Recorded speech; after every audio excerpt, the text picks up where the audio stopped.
time management is possibly the hardest thing I got to deal with right now. So, I mean, you know, me trying to spend quality time with my wife and trying to dedicate as many hours as I possibly can to learn a new profession is tough. I mean, it was one thing when I was just emceeing, going to the studio, doing my verses, you know, I do those in one take, and, you know, 1 or 2 takes and I'm out, you know, so that was easier to juggle. But, you know, putting as much time and effort and extreme dedication to learning how to produce and engineer, you know what I'm saying, and like, you know, learn how to mix, like that stuff takes time, and that takes a lot of time away from, you know, me spending time with my wife. Now granted, you know, I built the, I got the situation set up in the house, you know, in like in another bedroom, so I could be home instead of being at, you know, at another site at the studio where I gotta physically leave the house and go there, and then that just takes away more time. But even that, I'm like,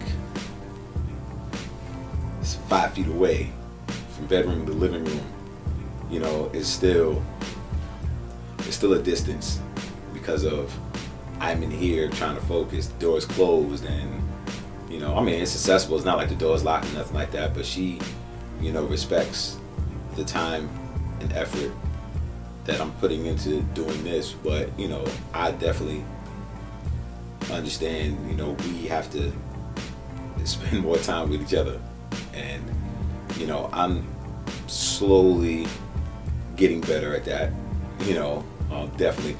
I think what I started doing was getting off my phone. Social media takes away so many hours away from you.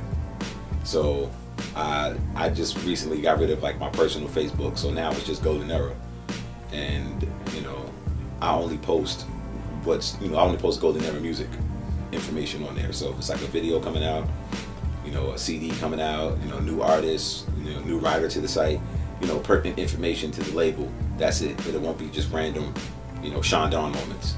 So I got rid of that. So all that's left is Instagram and Twitter.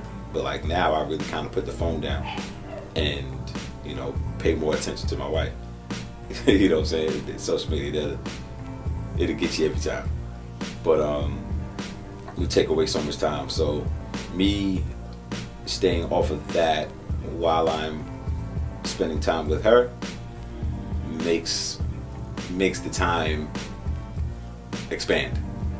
So then when I'm in here, you know, I kind of try to do a schedule. I'll probably be in here for like maybe 4-5 hours, you know, especially like when she goes to work. I could definitely, you know, come in here and get busy. But then, like, you know, in the evening time when she's home, you know, I cook, and, you know, but the thing is, like, my mind never turns off. I'm always hearing music in my head, and it's like, oh, if I flip it this way, this would be so crazy. So there's sometimes I'm trying to turn off my mind and physically and mentally be there spending time with my wife. So, you know, but again, you know, I'm human and I'm not perfect, but I am getting better. So I learned to wean myself off the Facebook. Twitter is next, you know, so, you know, I don't need to be on there as much. Plus, I'm old school. I'm from a time where internet did not exist. You know, I didn't really get on the internet until, like, for real, 99. Like, but then I wasn't even on there like that. I probably started getting on the net full time was like 2004. You know what I'm saying? Like, for real, like getting on these, you know, message boards and all of that.